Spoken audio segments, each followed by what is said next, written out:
हमारे साथ जुड़े रहने के लिए नेटवर्क न्यूज के यूट्यूब चैनल को सब्सक्राइब कीजिए, साथ ही बेल आइकन को दबाइए नेटवर्क न्यूज की खबरें सबसे पहले देखने के लिए। नमस्कार दोस्तों, मैं हूं गोरखनाथ। नेटवर्क न्यूज़ में आप सभी का स्वागत है। आज हमारे साथ मौजूद हैं church of India Pakistan Burma Sri Lanka के महाधर्माध्यक्ष श्री जॉन अगस्तिन साहब। अगस्तिन साहब एक ऐसे शख्स हैं जिनका एनजीओ देश भर के 10,000 बच्चों के लिए रहना, खाना और शिक्षा का प्रबंध करता है। अगस्तिन साहब, आपका बहुत बहुत स्वागत है। सबसे पहले मैं ये जानना चाहूँगा कि आप आपका नाम आप अक्सर विवादों में दिखते हैं। बल्कि ये कहा जा सकता है आप उत्तर प्रदेश के मोस्ट कंट्रोवर्शियल शख्स में आते हैं। इस पर आप क्या कहना चाहेंगे? ऐसा नहीं कि मैं विवादों में रहना पसंद करता हूँ, लेकिन जिन क्षेत्रों में मैं काम कर रहा हूँ वो कहीं न कहीं उन सब चीज़ों को अच्छी तरह से होते नहीं देखकर मैं कुछ ऐसा कार्य कर देता हूँ जिससे मैं विवाद में आ जाता हूँ। जैसे मैं church of India Burma Pakistan and Ceylon का महाधर्माध्यक्ष होने के नाते जब मैं देखता हूँ कि हमारी संपत्तियों को, हमारे विद्यालयों को, हमारे स्कूलों को किस तरह से लोग उनमें रह के एक भ्रष्टाचार का माहौल फैलाए हुए, भ्रष्टाचार हो रहा है, हमारी संपत्तियाँ बिक रही हैं कौड़ी के भाव, हमारे विद्यालयों से इतने पैसे का गमन हो रहा है जिसकी वजह से मुझे इन विवादों में आना पड़ता है। और मैं पूर्ण रूप से पूरे देश भर में इस लड़ाई के खिलाफ लड़ रहा हूं। चर्च ऑफ नॉर्थ इंडिया के अंदर फैले हुए भ्रष्टाचार के खिलाफ मैं बताऊं कि चर्च ऑफ नॉर्थ इंडिया एक ऐसी संस्था है जो कि church of India Burma Pakistan and Ceylon और कई अन्य चर्चों के तथाकथित यूनियन के तहत 1970 में बनी थी। और 1970 से आज तक मेरा ख्याल है कि कम से कम 5 से 7 लाख हजार करोड़ की संपत्तियां इन चर्च वालों ने गैर कानूनी ढंग से मैनिपुलेशन के द्वारा कर दी हैं।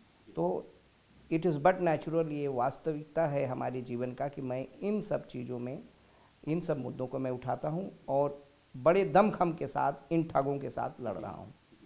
तो बिशप साहब, आपको क्या लगता है कि इन विवादों के पीछे क्या कोई राजनीतिक ताकत है या मतलब कौन लोग हैं?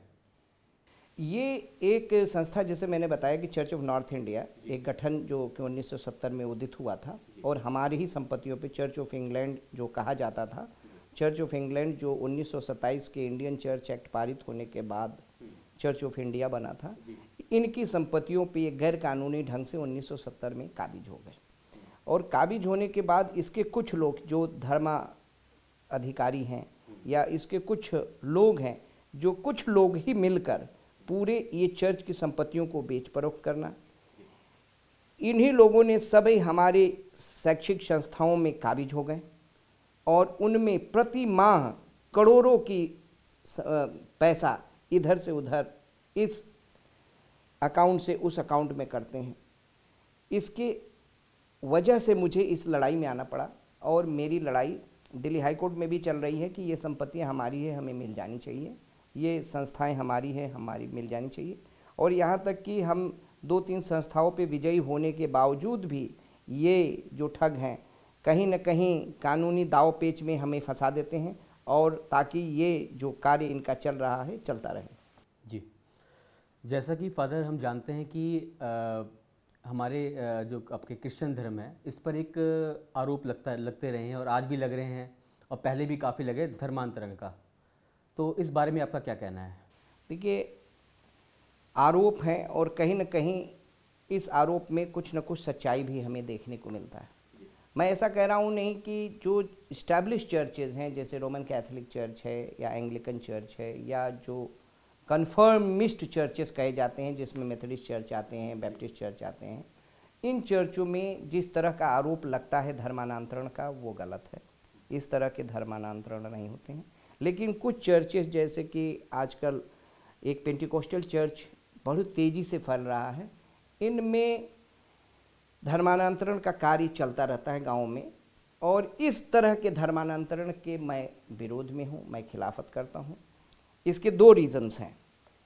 पहला रीज़न है कि जो हमारे इस देश में क्रिश्चियंस हैं, चाहे किसी भी परिस्थिति में होकर, परिस्थिति में आकर, चाहे ब्रिटिश सरकार की परिस्थिति में आके, चाहे मन परिवर्तन करके या किसी लालच से धर्म परिवर्तन कर चुके हैं 100 साल पहले, 50 साल पहले, उनके अधिकारों का हनन होता है जब ये नए नए क्रिश्चियंस आते हैं, नए नए धर्मांतरण के तहत लोग जब क्रिश्चियन धर्म में आते हैं, तो ये सब जो अधिकार इन लोगों को मिलना चाहिए जो इस धर्म को ऑलरेडी अपनाए हैं, इसकी वजह से ये सताए जाते हैं तरह तरह के, इनको मिलने के बजाय हमारा दिमाग उन नए ईसाइयों पे चला जाता है। और दूसरा जो मैं इस धर्मांतरण के मैं खिलाफत करता हूँ, क्योंकि धर्म एक ऐसा चीज़ है जो आप धारण कर चुके हैं, और किसी भी व्यक्ति को ज़बरदस्ती किसी भी लालच में, लोभ में, या उसके गरीबी का फ़ायदा उठा के या किसी तरह का लालच देकर किसी के धर्म को परिवर्तन करना, मेरे हिसाब से ये सबसे ज़्यादा गैर ख्रिस्तीय है, गैर कानूनी है और अगेंस्ट क्रिश्चियनिटी है। क्योंकि किसी भी व्यक्ति को अगर कोई भूखा है, अगर हम खाना देंगे तो वो जो कहेंगे हम कहेंगे वो मानेगा। इस पे मैं विश्वास नहीं करता हूँ। इस तरह के धर्मांतरण को रोका जाना चाहिए। और सबसे अच्छा धर्मांतरण ये है कि जब हम प्रभु यीशु मसीह के आज्ञाओं का, शिक्षाओं का हम प्रचार करें, लोगों के अंदर डालें, वो प्यार डालें, वही सबसे बड़ा धर्मांतरण। जरूरी नहीं है कि उसके पूरे अस्तित्व को बदल के हम प्रभु यीशु मसीह के शिक्षा को प्रचार करें, नहीं। एक व्यक्ति को हिंदू रहते हुए भी हम प्रभु यीशु मसीह के प्यार को दे सकते हैं। तो फोर्सफुल कन्वर्जन के मैं खिलाफ हूँ, और जो ऐसा करते हैं उनके खिलाफ कार्रवाई होनी चाहिए, उसको रोकना चाहिए, ताकि हम दूसरे अपने हिंदू भाई, मुस्लिम भाई बहनों के भावनाओं को कष्ट न दें। फादर, कुछ जो ऐसी कुछ ताकतें हैं, जो ऐसे लोग हैं जो इस टाइप की कुछ हरकतें कर रहे हैं, धर्मांतरण को तेज़ी से बढ़ावा दे रहे हैं, तो उनके लिए कुछ आप कानूनी रूप से कुछ आपने सोचा, आपकी संस्था ने कुछ एक्शन लिया जाए उनके ऊपर? देखिए, मैं अपने संगठन के अंदर, चर्च ईसाई धर्म के अंदर, ईसाई संस्थाओं के अंदर मैं ये मुद्दों को उठाता हूँ। अक्सर इसमें मेरा पूरा विरोध होता है, क्योंकि वो चाहते हैं कि मैं इसका समर्थन करूं, लेकिन मैं इस तरह के धर्मांतरण का समर्थन नहीं करता हूं। ऐसी बहुत सी ताकतें हैं जो इस तरह का कार्य में लगी हुई हैं, और जो गाँव में अक्सर ये देखा जाता है, गरीब लोगों के बीच में, अशिक्षित लोगों के बीच में जाते हैं और उनको बहका के, फुसला के उनको धर्म की तरफ लाते हैं। इस तरह का धर्मांतरण नहीं होना चाहिए, ये एक गलत रिवाज है, ऐसा नहीं होना चाहिए।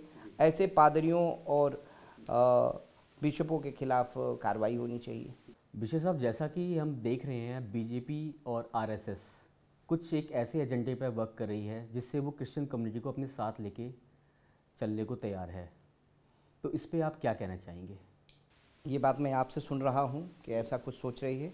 अभी क्रिश्चियंस को या क्रिश्चियन लीडर्स को ऐसा कुछ महसूस नहीं हो रहा है कि वो ऐसा वो चाह रही है। ये बहुत अच्छा होगा कि अगर ऐसा वो करें। इसके लिए उनके जो हम लोगों के क्रिश्चियंस में जो हम लोग हैं, हम लोगों से इनकी वार्ता बढ़नी चाहिए। हम लोगों के विचारों को उनको सुनना चाहिए कि हम क्या चाहते हैं, और उनकी भी विचारों को हम सुनना चाहते हैं कि वो क्या चाहते हैं हमसे। वो हमें केवल धर्मांतरण के एक उसमें वस्त्र में ढक के रख देते हैं। तो हम लोग केवल धर्मांतरण के लिए नहीं हैं। आपको पता है कि इस देश में शिक्षा के क्षेत्र में जितना कार्य ईसाइयों ने किया है, क्रिश्चियन समुदाय ने किया है, क्रिश्चियन संस्थाओं ने किया है, ऐसा कोई भी संगठन भारत में नहीं किया हो। आज जो शिक्षा का स्तर देख रहे हैं, आज जो ट्राइबल्स में देख रहे हैं या कहीं गाँवों में देख रहे हैं, जो विद्यालय चल रहे हैं, अधिकतर वो क्रिश्चियन विद्यालय हैं। हिंदी साहित्य के क्षेत्र में जितना क्रिश्चियन मिशनरियों ने काम किया है, दूसरे किसी लोगों ने नहीं किया है। व्याकरण में हम लोगों का बहुत बड़ा रोल है। तो केवल ये कहना कि वो सोच रहे हैं, स्वास्थ्य के क्षेत्र में हम लोगों ने बहुत काम किए, तो केवल सोचने से काम नहीं होगा। हम लोगों के कार्य को देखें, और कार्य को देखते हुए केवल हमको धर्मांतरण का एक एजेंसी न समझे, हम लोगों से बात करें, हम लोगों के विचार समझें। जैसे कि मैंने ही कहा कि मैं खुद भी एक धर्मांतरण विरोधी हूँ। जबकि हम राजनीति के रूप से देखें तो जो वोट बैंक है उसमें भी आप लोगों का अच्छा खासा वर्चस्व है, जो शायद सरकार इस चीज़ को अब पहचान गई है।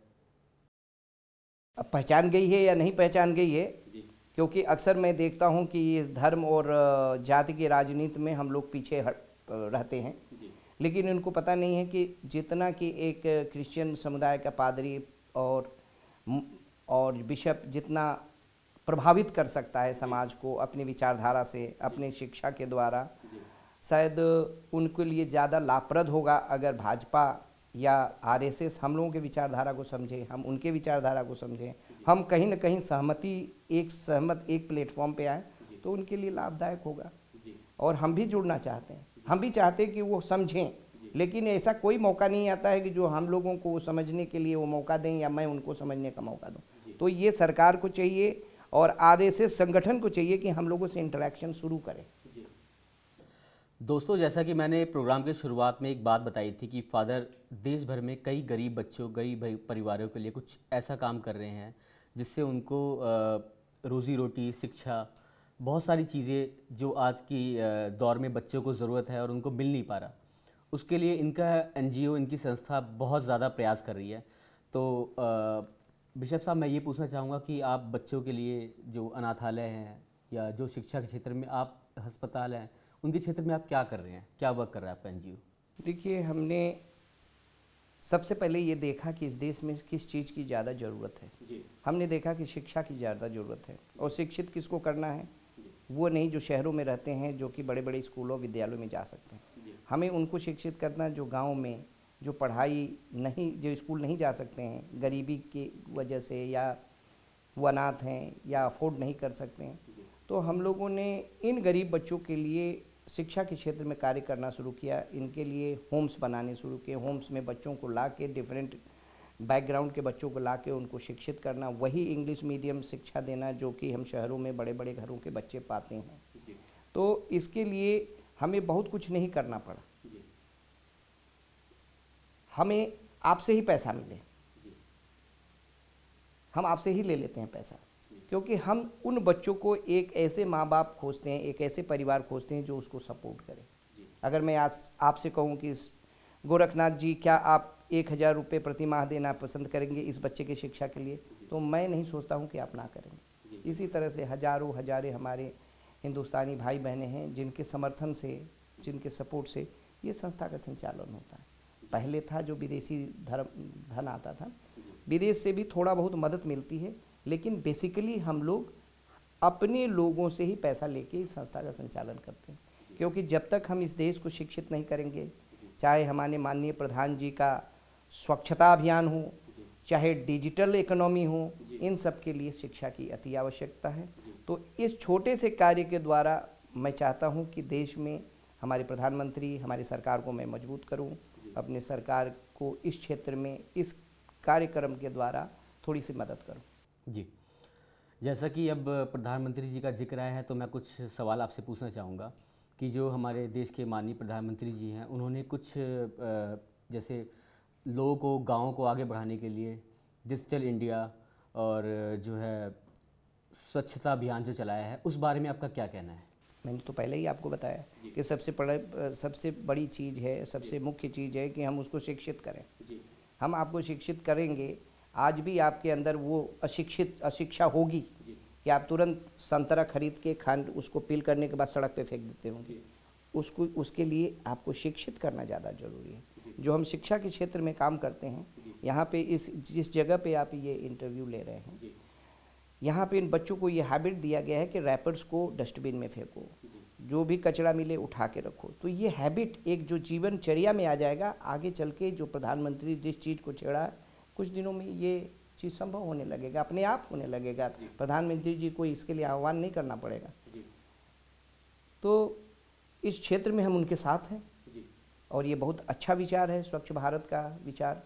उन्होंने शिक्षा के भी क्षेत्र में बहुत ज़्यादा काम किया है और अभी भी लगातार प्रयास कर रहे हैं गांव-गांव में कि शिक्षा के क्षेत्र में कोई भी वहाँ का गांव का युवक, नागरिक, बच्चा कोई भी अशिक्षित ना रहे। तो आपके हिसाब से क्या वो सराहनीय है? ये सराहनीय है, लेकिन ये दिखाई नहीं दे रहा। जैसे आपने कह रहा है कि हो रहा है, मुझे दिखाई नहीं देता है। अगर हम अभी क्रिश्चियन संस्थाओं को या जो प्राइवेट विद्यालय हैं इनको बंद कर दिया जाए तो आपका उत्तर प्रदेश सरकार बैठ जाएगी। आपके उत्तर प्रदेश सरकार को चाहिए सबसे पहले, माननीय योगी जी को चाहिए कि अपने प्रदेश में जो विद्यालय हैं उसके भवन को ठीक करें, उसमें जो शिक्षक आते हैं वो केवल धरना प्रदर्शन तनख्वाह के लिए न करें, उसमें पढ़ाएं, बच्चों को आकर्षित करें कि वो विद्यालय जाएं, ये ज़्यादा ज़रूरी है। मुझे नहीं लगता कि उत्तर प्रदेश सरकार या भारत सरकार इस क्षेत्र में काम कर रही है। अगर प्राइवेट, वो केवल प्राइवेट स्कूलों पे ही अपने कानून को थोपना चाहती है, ये गलत है। अभी तो उत्तर योगी जी की सरकार को आए हुए कुछ ही टाइम बीता है, आपके हिसाब से थोड़ा और वक्त नहीं देना चाहिए? क्योंकि अभी तो काम करने के लिए थोड़ा वक्त भी तो देना पड़ेगा ना।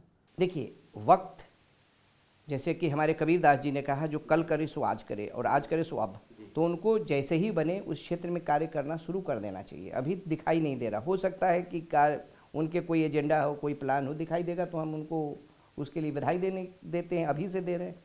क्योंकि इस प्रदेश को, उत्तर प्रदेश को विशेष करके हम शिक्षा की आवश्यकता है। शिक्षा ही हमारी जात पात के भेदभाव को दूर करेगा, धर्म को दूर करेगा, तो शिक्षा महत्वपूर्ण है। मुझे लगता है कि ज़्यादा से ज़्यादा फंड उत्तर प्रदेश सरकार को इस क्षेत्र में खर्च करना चाहिए। लोकतंत्र में जैसा कि हम देखते हैं, जनता और सरकार के बीच चुनाव जीतने के बाद किस प्रकार का संबंध होना चाहिए और चुनाव जीतने से पहले किस प्रकार का संबंध होता है, आपका इस पर क्या कहना है? देखिए, चुनाव से पहले तो ऐसा संबंध होता है जैसे कि एक माँ और बेटे का संबंध होता है। ऐसे नेताजी आते हैं घर पे, चाय भी पी लेते हैं, खाना भी खा लेते हैं, ठीक है। और जैसे ही वो जीत के जाते हैं उसके बाद वो ऐसे होता है कि जैसे एक स्टेप मदर अपने पुत्र के साथ जो व्यवहार, तो वो व्यवहार स्थापित हो जाता है। फिर वो मंत्री जी मिनरल वाटर पीते हैं, गुड़ नहीं लड्डू खाते हैं। तो ये गैपिंग कम होनी चाहिए। जो नेता को चुन के हम भेजते हैं वो नेता वही रहे, उसी समुदाय में जाए, उनके परेशानियों को देखे, उनके समस्याओं को दूर करे। ये करने के बजाय दिल्ली में एयर कंडीशन घर में रहते हैं या इलाहाबाद लखनऊ में विधायक निवास में बैठे अपना नेतागिरी करते हैं। इस तरह की नेतागिरी नहीं होनी चाहिए, क्योंकि लोगों ने चुना है, आप लोगों के बीच में रहना है, लोगों के काम करना है और वैसे ही करना है जैसे माँ और बेटे के संबंध आप स्थापित किए थे वोट पाने के लिए। लेकिन अभी कुछ दिनों पहले आपने देखा होगा, सुना भी होगा, कुछ बीजेपी विधायक अचानक जिन्होंने औचित्य निरीक्षण किया स्कूलों में जा कर के, और वहाँ खाना कैसा बनता है, क्या है, शिक्षा कैसी चल रही है, वहाँ जो उनको दिखा कि भाई अगर शिक्षक वहाँ मौजूद नहीं है उस पर इमीडिएटली उन्होंने एक्शन लिया। उसके अलावा अभी देखा हमने परिवहन मंत्री जो है खुद ही जा कर के उन्होंने बस को भी जो है साफ़ किया। तो ऐसा नहीं, वो तो खुद काफ़ी हद तक तो खुद ही बीजेपी सरकार में मंत्री जो हैं खुद ही इन सब चीज़ों को संभाल रहे हैं।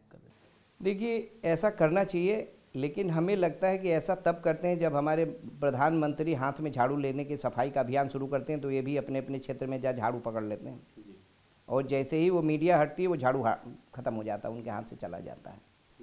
तो जो कार्य आप जो बता रहे हैं, मैं मीडिया हटती है, ये प्रधानमंत्री जी की बात कर रहे हैं या जो मंत्री जो झाड़ू लगाते हैं? नहीं, प्रधानमंत्री जी की बात नहीं करते। प्रधानमंत्री, मैं तो ये कह रहा हूँ कि जिस दिन प्रधानमंत्री करते हैं ये अपनी जगहों पे जाके करते हैं और तब तक करते रहते हैं जब तक मीडिया उनके पास रहती है। हमारे प्रधानमंत्री तो ये मूवमेंट शुरू किया तो मुझे लगता है कि वो दिल से, मन से, चित्त से, हर तरह से उस एजेंडा में है। लेकिन ये जो मंत्री बन के आते हैं या एमएलए और एमपीज बन के आते हैं, इनकी बातें मैं कर रहा हूँ। इनको उन एजेंडा को जो भारत सरकार या उत्तर प्रदेश सरकार चलाना चाहती है उसमें इनकी मददगार होनी चाहिए। मैं अपने दर्शकों को एक बात बताना चाहूँगा। बिशप साहब, पूर्व सीएम अखिलेश यादव जी उनके खास करीबियों में से एक हैं। बिशप साहब, उसमें आपका क्या कहना है? देखिए, करीबी होना कोई बुरी बात नहीं है। माननीय अखिलेश जी और उनके परिवार के साथ हमारा पारिवारिक संबंध 30 सालों से है और लोगों को पता नहीं है, चाहे वो मुख्यमंत्री हों, चाहे वो किसी पद पे हों न हों, हमारे संबंध पारिवारिक हैं और रहेंगे। और वो किसी राजनीति से जोड़ के नहीं देखा जाना चाहिए। हम किसी राजनीतिक पार्टी के सदस्य नहीं हैं, वो हमारे पारिवारिक हैं, वो हमारे छोटे भाई हैं और वो हमेशा बने रहेंगे। हमें उनसे, उनके अधिकार से, उनके पावर से कुछ लेना देना नहीं है। केवल वो मेरे पारिवारिक हैं, उनके पूरे परिवार से मेरा संबंध है, उनके मिसेज से मेरा संबंध है, उनके बच्चों से मेरा संबंध है, उनके पिताजी से मेरा संबंध है। तो आप समझ सकते हैं कि मैं पारिवारिक हूँ। बिशप साहब, मेरा आपसे एक और प्रश्न है। जैसा कि आपने बताया कि आप अखिलेश यादव जी के पारिवारिक मित्र हैं, आपका संबंध उनसे 30 साल पुराना है। अगर आज मोदी सरकार या हम ये कह सकते हैं उत्तर प्रदेश सरकार हमारी आपके एजेंडे के हिसाब से काम करे, तो जैसा कि मैंने दर्शकों को बताया कि आप जो है उत्तर प्रदेश की वोटरों में एक आपका अच्छा खासा वर्चस्व है, तो क्या आप राजनीतिक रूप से बीजेपी के साथ जाना चाहेंगे? देखिए, पारिवारिक संबंध होना और राजनीति अलग चीज़ है। अगर उत्तर प्रदेश सरकार सही कार्य करेगी, भारत सरकार सही कार्य करेगी, हमारे माननीय प्रधानमंत्री के कार्यों से मैं संतुष्ट रहूँगा, हम देखेंगे कि देश प्रगति के ओर जा रहा है, तो मैं उनके साथ हूँ। अभी तक हमारे आप प्रधानमंत्री जी के कार्यों से संतुष्ट हैं? जो उन्होंने अंतर्राष्ट्रीय स्तर पर किया है वो तो बड़ा सराहनीय है। जो देश में हुआ है अभी दिखाई नहीं दे रहा। लोगों को, हमारे गरीब किसानों को, गरीब लोगों को कुछ ऐसा समझ में नहीं आ रहा, दिख नहीं रहा।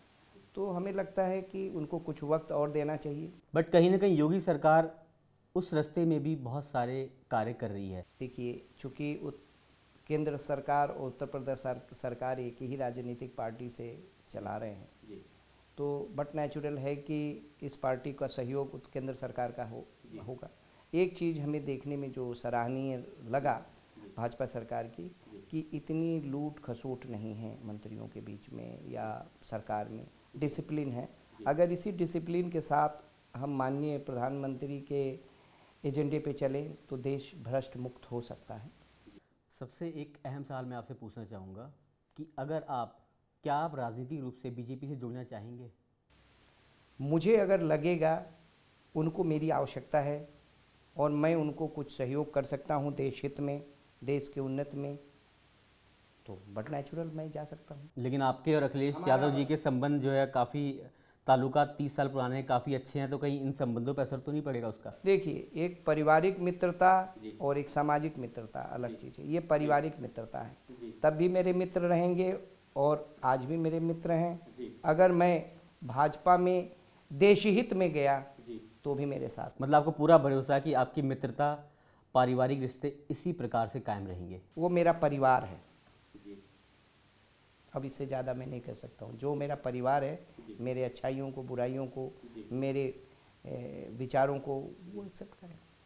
ये जग जाहिर है कि आप अक्सर कंट्रोवर्सीज़ में रहे हैं, चाहे वो कोई केस हो या कोई मतलब आपके जो चर्च पर कब्जे हुए हैं उसमें आपके हाई कोर्ट में केसेस चल रहे हैं, उसको लेकर के आप काफ़ी कंट्रोवर्सी में रहे हैं। दूसरी तरफ आप समाज सेवा से भी बहुत ज़मीनी स्तर से जुड़े हुए हैं। इन दोनों मामलों में आपका क्या कहना है?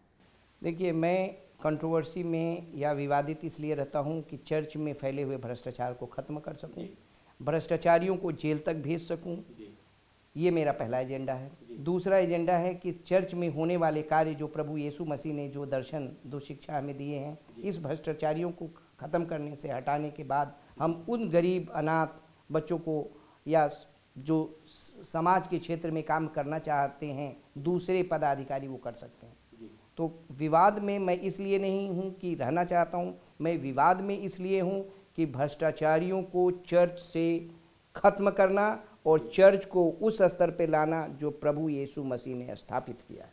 तो आपको क्या लगता है कि ये भ्रष्टाचार और जो आपकी ज़मीनों के साथ जो कब्जे हो रहे हैं, जो खिलवाड़ हो रहा है लोगों के साथ, ईसाइयों के साथ, तो ये कब तक ख़त्म हो जाएगा? देखिए, इसको तो मैं कुछ नहीं कह सकता है, क्योंकि ये भ्रष्टाचारी पैदा होते रहेंगे। अभी आपको मालूम है कि कुछ भ्रष्टाचारी सलाखों के पीछे हैं और कुछ लोगों को जाना है।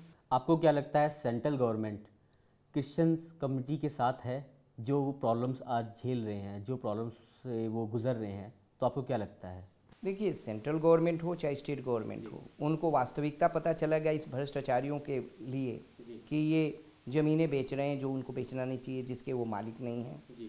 इन विद्यालयों से बच्चों के दिए गए फीसों को दूसरे संस्थाओं में स्थानांतरित करके मनी लॉन्ड्रिंग के द्वारा अपने खातों में ले जा रहे हैं। तो मैं 100% श्योर हूँ कि योगी जी हों, चाहे मोदी जी हों, चाहे और कोई सरकार हो, कदम आगे बढ़ाएगी और मेरी मदद करेगी। और मैं आपको बताऊं कि योगी जी के सहयोग से मैं काफ़ी हद तक इस कार्य को कर रहा हूं उसमें उनका समर्थन है, उनका मेरा सहयोग है, क्योंकि भ्रष्टाचारियों को ख़त्म करने के लिए उन्होंने उत्तर प्रदेश का बीड़ा संभाला है। तो मैं 100% श्योर हूँ कि मेरे साथ हैं। मैंने उनसे मिला था, मेरे विचार और उनके विचार काफ़ी हद तक एक है और मेरी वो मदद कर रहे हैं। तो दोस्तों, ये थे हमारे साथ बिशप जॉन अगस्तीन साहब, जिन्होंने हमारे कई प्रश्नों का बेबाकी से उत्तर दिया। इसी के साथ हम आपसे विदा लेते हैं। नमस्कार।